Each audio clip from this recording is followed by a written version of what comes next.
तो हेलो दोस्तों, नमस्कार। फिर से स्वागत है आपका इस चैनल में।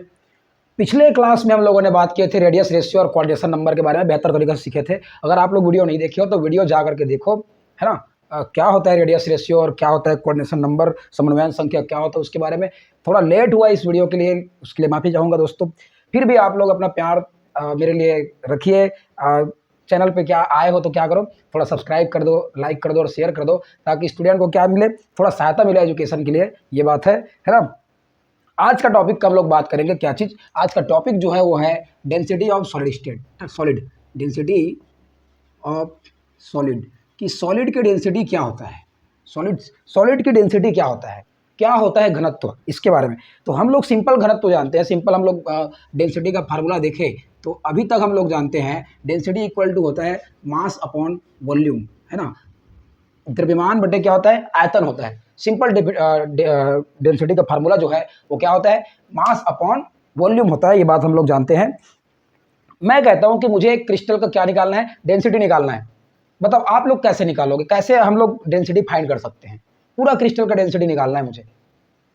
तो मेरा एक सवाल है आप लोगों से कि क्रिस्टल बनता कैसे है।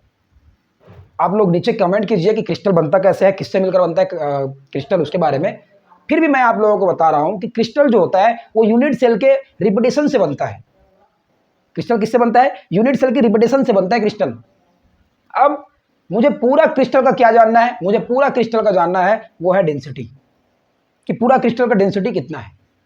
क्रिस्टल जो है वो यूनिट सेल से बना हुआ है और मुझे क्या जानना है, क्रिस्टल की डेंसिटी जानना है। तो मैं ये कर सकता हूं कि एक यूनिट सेल का अगर मैं डेंसिटी फाइंड कर लूं, एक यूनिट सेल का मैं डेंसिटी जान लूं, तो क्या पूरा क्रिस्टल का डेंसिटी जाना जा सकता है, क्या पूरा क्रिस्टल का डेंसिटी जाना जा सकता है। तो हम लोग बोलेंगे यस, क्योंकि यूनिट सेल के रिपीटेशन से ही क्रिस्टल लैटिस का क्या होता है, निर्माण होता है। तो हम लोग यूनिट सेल का डेंसिटी निकाल लेंगे तो क्या मिल जाएगा, मुझे पूरा क्रिस्टल का डेंसिटी मिल जाएगा, पूरा क्रिस्टल का घनत्व मिल जाएगा। ये है दोस्तों। और अगर हम लोग डेंसिटी का अगर फार्मूला, डेंसिटी का अगर बात किया जाए, डेंसिटी का डेफिनेशन का बात की जाए, तो डेंसिटी क्या होता है कि किसी ठोस पदार्थ में एक आयतन में जितने मास होते हैं, जितने द्रव्यमान होते हैं, उसी को क्या बोल देते हैं, डेंसिटी बोल देते हैं। ये बात है।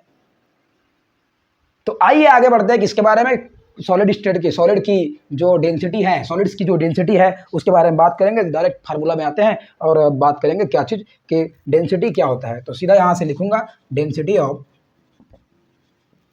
यूनिट सेल, क्योंकि हम लोगों को किसका, क्रिस्टल की डेंसिटी फाइंड करना है। तो मैं क्या बोल रहा हूँ कि यूनिट सेल की डेंसिटी फाइंड कर लेते हैं, हमको क्रिस्टल की डेंसिटी मिल जाएगा। तो मैं क्या बोलूँगा, mass of unit cell, mass of unit cell, और ये हो जाएगा वॉल्यूम ऑफ यूनिट सेल। जो इकाई सेल होता है, इकाई कोशिका होता है, एकक कोशिका होता है, उसी का मुझे क्या निकालना है, मास निकालना है, उसी का मुझे वॉल्यूम निकालना है। तो इससे क्या हो जाएगा, हमारा डेंसिटी फाइंड हो जाएगा। अब मैं ये बोल रहा हूँ कि मास ऑफ यूनिट सेल है, ठीक है। अब हमें पता है कि जो पार्टिकल होते हैं, है ना, जिससे यूनिट सेल मिलकर बना होता है, वो कौन होता है, एटम्स होता है, आयंस होता है, या फिर मॉलिक्यूल होता है। तो हम लोग क्या लेंगे, मैं क्या ले रहा हूँ, एटम लूंगा। तो क्या हो जाएगा, फिर से इधर एटम लेंगे तो ऐसे density of unit cell is equal to, हाँ जी, mass of atom of unit cell, ठीक है। और यहाँ पे ये सेम रहेगा, वॉल्यूम ऑफ यूनिट सेल। ये बात हो गया। अब मैं बोलूँगा कि हमारे यूनिट सेल में पार्टिकल जो होता है वो मैं एटम के रूप में लिया हूँ, एटम्स के रूप में लिया हूँ। तो मैं ये बोल रहा हूँ कि भैया अलग अलग प्रकार के यूनिट सेल में एटम्स अलग अलग होते हैं, या फिर नंबर ऑफ पार्टिकल क्या होते हैं, अलग अलग होता है। जिसको ऐसे हम लोग जेड बोल के आए थे, ये देखो जेड बोल के आए थे। तो जेड में, जेड का वैल्यू जो होता है वो एफसीसी के लिए कितना होता है, 4 होता है, ईसीसी के लिए कितना होता है, 2 होता है, बीसीसी के लिए कितना होता है, 2 होता है, एससीसी के लिए कितना होता है, 1 होता है। ये नंबर ऑफ पार्टिकल है वो अलग अलग होता है। तो अलग अलग क्रिस्टल के लिए डेंसिटी भी क्या आएगा, अलग अलग आएगा। और उसी का तो फाइंड कर रहे हैं, उसी को तो हम लोग फाइंड कर रहे हैं। आ रहा है कि नहीं आ रहा है बात समझ में। चलो, तो क्या बोलूंगा मैं, इसके लिए हम लोगों का फार्मूला बन जाएगा density of unit cell is equal to, हाँ जी, number of particle into mass of atom, upon क्या हो जाएगा, upon volume of unit cell, volume of unit cell into Avogadro number. ये ऐसा होगा। अब मैं ये बोल रहा हूँ कि यहाँ पे देखो, मैं एक यूनिट सेल बनाया कुछ इस प्रकार से, इस प्रकार से मैं क्या बना रहा हूँ, यूनिट सेल बना रहा हूँ। उसमें क्या है, ये एटम्स हैं, इन एटम्स से मिलकर बना है क्या चीज़, एक यूनिट सेल। और इसके रिपीटेशन से क्या बनेगा, एक क्रिस्टल बनेगा जिसका हमको क्या निकालना है, डेंसिटी फाइंड करना है, सिंपल सा बात। तो ये क्या हो गया, ये एटम्स के जो मास है वो हो गया, ये जो एज लेंथ है ए, और ये भी ए हो जाएगा, और ये भी क्या हो जाएगा, ये भी तो भैया ए ही होगा, ये भी तो ए ही होगा। तो ये वॉल्यूम हो गया तीनों का। अगर क्यूबिक सिस्टम है तो हेक्सागोनल या टेट्रागोनल का बात रहेगा तब अलग बात रहेगा, लेकिन हम लोगों को क्या पूछा जाएगा नॉर्मली अभी खाली क्यूबिक यूनिट सेल के बारे में पूछेगा। ठीक है, तो क्यूबिक यूनिट सेल के लिए क्या है, जो वॉल्यूम है वो तो ए की पावर 3 हो गया। तो चला क्या चीज़, density of unit cell, density of unit cell, इसको यू सी लिख देता हूँ ऐसा, यूनिट सेल है तो ठीक है। वो क्या जाएगा, नंबर ऑफ पार्टिकल वो जेड हो गया, मास ऑफ एटम वो एम हो गया, वॉल्यूम ऑफ यूनिट सेल वो हो गया एक क्यूब, और एवोगैड्रो नंबर को बोलते हैं हम लोग Na। आया कि नहीं आया बात समझ में, आया कि नहीं आया बात समझ में। तो यहाँ पे क्या कर सकते हैं, यहाँ पे पूरा लिख सकते हैं, जेड कौन है, नंबर ऑफ पार्टिकल कौन है, कौन क्या है। तो ये फार्मूला हम लोगों का बन जाता है क्या चीज़, ये फार्मूला बन जाता है हमारे लिए डेंसिटी का फार्मूला। और एक एक फार्मूला को मैं क्या कर रहा हूँ यहाँ पे पूरा नाम और वैल्यू बताऊंगा और इसका यूनिट भी बताने वाला हूँ, तो ये बात ध्यान रखना। तो डेंसिटी का फार्मूला क्या निकला हम लोगों के लिए, डेंसिटी का जो फार्मूला निकला, डेंसिटी को शो करते हैं डी से भी शो करते हैं, कभी कभी क्या करते हैं रो से भी शो करते हैं। तो ये डेंसिटी का फार्मूला क्या निकला, जेड इंटू एम, और ये हो जाएगा एन ए और ए की पावर 3, जहाँ पे जेड क्या है, नंबर ऑफ पार्टिकल है, number of particle in unit cell, unit cell. M जो है वो क्या है, mass of atom, mass of atom. ठीक है, ये ग्राम में देता है, इसको ग्राम में देते हैं। और एन ए जो है वो क्या हो गया, एवोगैड्रो नंबर है, एवोगैड्रो नंबर है। और एवोगैड्रो नंबर जो होता है वो होता है 6.023 इंटू 10 टू पावर 23 होता है। और ए क्या है, एज, हाँ जी, edge length of, edge length of crystal, ऐसा है। ठीक है, अब ध्यान दो, ये जो डेंसिटी का ये यूनिट है वो होता है ग्राम सेंटीमीटर क्यूब, ये डेंसिटी का यूनिट है, कभी कभी पूछ लेते हैं।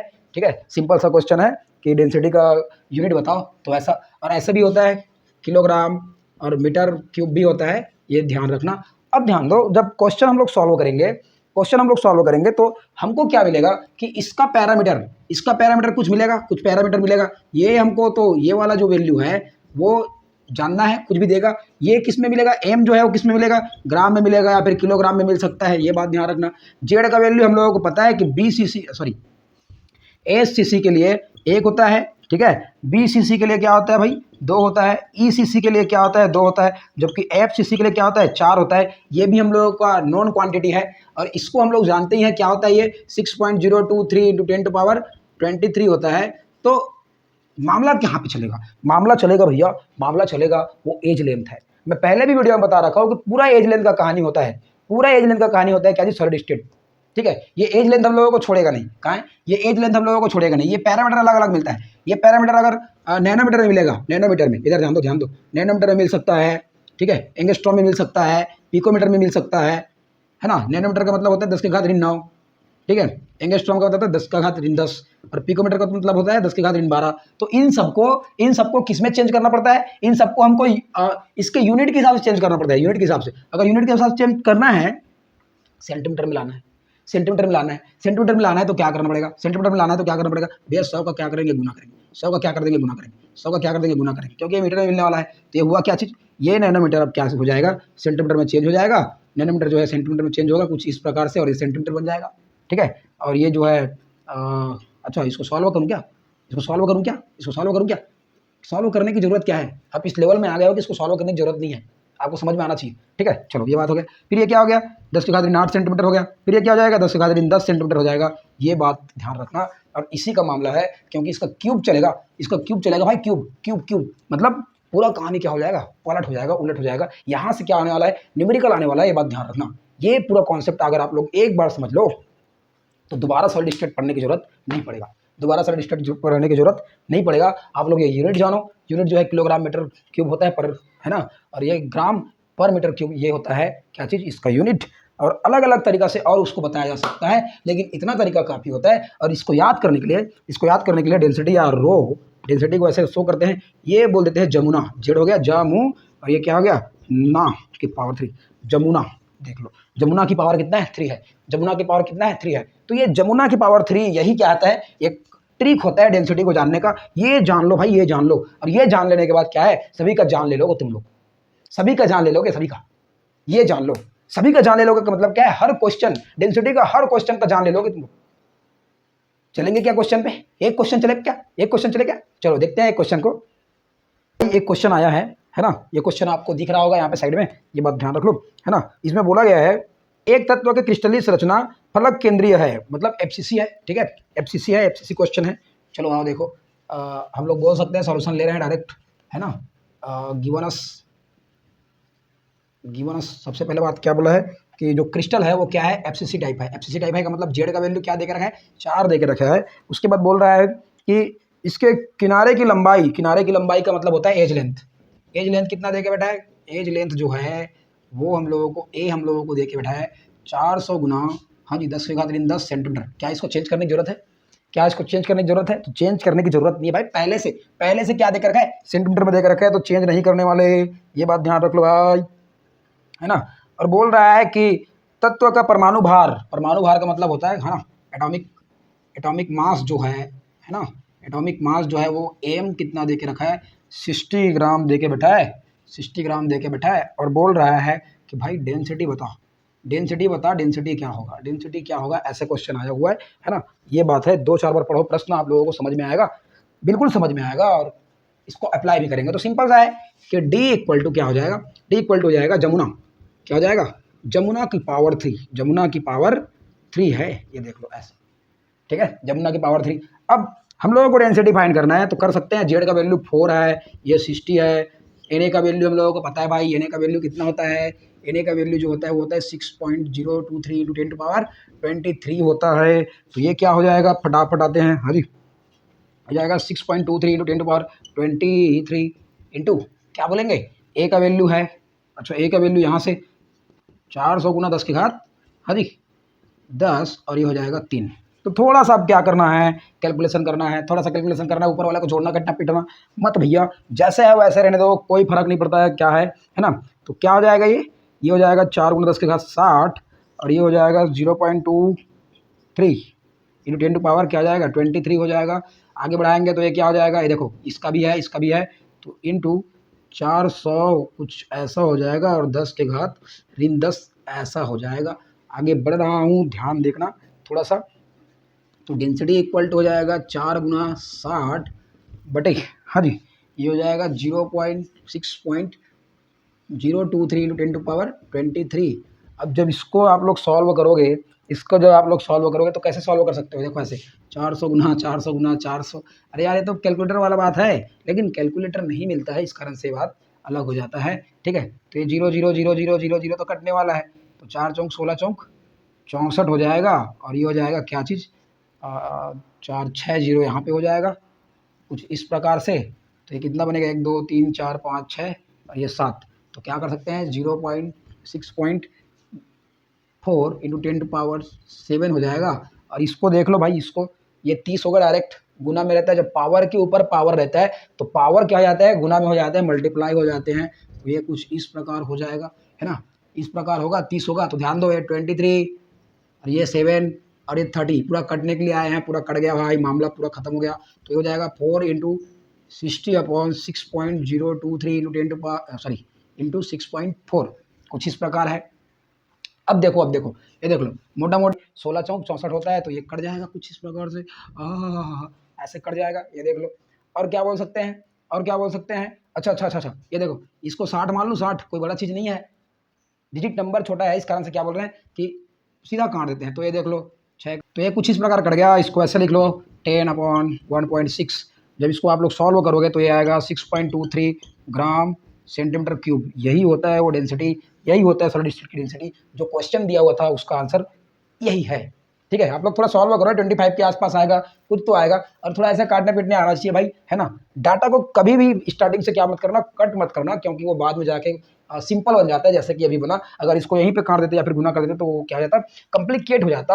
तो ये बहुत सिंपल क्वेश्चन है। अब कुछ क्वेश्चन क्या आएगा, स्लाइड्स के रूप में आने वाला है, ठीक है। आप लोग देखो स्लाइड कैसे बनता है, क्वेश्चन कैसे बनता है, ये है ना। मुझे भी एक नया एक्सपीरियंस मिलेगा यार। और वीडियो को क्या करो आप लोग, लाइक करो, शेयर करो, सब्सक्राइब करो। स्टूडेंट के हित पे रहता है ये वीडियो, है ना। कोई वल्गर कंटेंट या फिर कुछ अलग टाइप का कंटेंट नहीं है ना। पढ़ने लिखने वाला कंटेंट है, और बोला जाए तो क्या है, स्पष्ट कंटेंट है, जो भी है यही है, ये बात है।